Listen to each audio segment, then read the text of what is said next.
దేవతలకు సైతం నువ్వు కోరికలు తీరుస్తున్నావయ్యా, నా కోరిక తీర్చమన్నాడు. ఇక్కడ అర్జునుడి యొక్క అజ్ఞానము మాయా గమనించండి, ఎందుకు మళ్ళీ జన్మ ఎత్తాల్సి వచ్చిందో. శివుడు సరే కోరుకోవయ్యా అంటే పాశుపతాన్ని ఇమ్మన్నాడు. వెంటనే శివుడు, ఇంత తపస్సు చేశావు, మోక్షం అడుగుతావేమో అనుకున్నాను, పాశుపతం అడిగావా, సరే కానీలే, పాశుపతం వాడుకో, మళ్ళీ జన్మిద్దు కానీ వచ్చే జన్మలో కానీ నీకు మోక్షం రాదన్నాడు. ఇంత తపస్సు ఈయన చేసింది బోడి బాణం కోసం. ఇంత చేసి ఆ బాణాన్ని ప్రయోగించాడంటే భారత యుద్ధం మొత్తంలో పాశుపతం వాడాల్సిన అవసరం ఈయనకి రాలా. అవసరం లేని బాణాన్ని ఎందుకు సంపాదించినట్టు? ఇప్పుడు అణ్వాయుధాలు దాచుకున్న దేశాల పెద్ద మనుషులకి అర్జునుడి గారికి తేడా ఏదైనా ఉందా? ఏమీ లేదు. ఇదే మన అజ్ఞానం. అంతటి దేవుడు కనపడితే నాయన జన్మరాహిత్యాన్ని ఇవ్వయ్యా, మోక్షం ఇవ్వయ్యా అనాలి కానీ చెప్పేసి సినిమాకి టికెట్ ఫస్ట్ షోకి దొరికేలా దీనికి దేవుడు ఎందుకంటే పని లేక. ఇదే మన అజ్ఞానం. అంటే మనకేదో చిన్న కోరిక ఉంటుంది, ఆ కోరిక కోసం దేవుణ్ణి అడుగుతాం అంతే లెక్క. అలాగా అర్జునుడు కూడా పాశుపతం కావాలి, పాశుపతం కావాలంటే శివుడు నవ్వి ఇంత యుద్ధం చేశాడు, మోక్షం అడుగుతాడు అనుకున్నాను, వీడిల్లు బంగారం కానీ మనిషి అంటే ఇలాగే ఉంటాడు అని. సరే తదాస్తు, నువ్వు అడిగింది ఇవ్వడానికి నేను వచ్చా, ఓవర్ యాక్షన్ నాకు దీనికి పని లేక.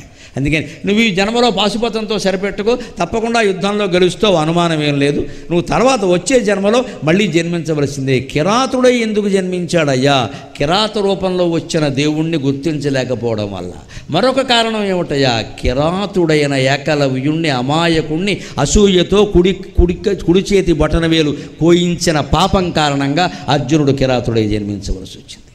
ఇన్ని రకాల కారణాలు ఉన్నాయి. అంతేకాదు మూడో కారణం కూడా ఉంది. ఇది జరిగాక, ఈ ఘట్టం కూడా పూర్తయ్యాక, శ్రీకృష్ణుడు నిర్యాణం అయ్యాక ఆయన భార్యలందరినీ తీసుకుని హస్తినాపురానికి పెడుతుంటే కొంతమంది బోయేవాళ్ళు ఎదురు వచ్చి అర్జునుని చెట్టు కట్టేసి వాళ్ళ దగ్గర ధనము డబ్బు వస్త్రాలు దోచుకెళ్ళిపోయారు. అప్పుడు ఆ బోయేవాళ్ళ చేతుల్లో ఓడిపోయాడు. ఇంత అర్జునుడు కూడా నేను గాంధీవం పట్టుకున్నా, 18 రోజులు యుద్ధం చేశా, బోయేవాళ్ళ చేతుల్లో ఓడిపోయా అని ఆ మనస్సులో ఆ దుఃఖం పెట్టుకున్నాడు. ఏకలవ్యుని కారణంగా ఈశ్వరుణ్ణి కిరాత రూపంలో ఉన్నవాడిని గుర్తించలేని కారణంగా, కిరాతుల చేతుల్లో ఓడిపోయిన వాళ్ళు ఏదో తక్కువ వాళ్ళు, నేను ఏదో ఎక్కువ వాడిని అని అహంకారానికి పోయిన కారణంగా, ఈ 3 కారణాల వల్ల భగవద్గీత విన్నా సరే, భగవంతుడితో స్నేహం చేసినా సరే, భగవంతుడితో బంధుత్వం కలుపుకున్నా సరే అర్జునుడికి మోక్షం రాలేదు. జ్ఞానాదేవతు కైవల్యం, జ్ఞానం ద్వారానే మోక్షం వస్తుంది.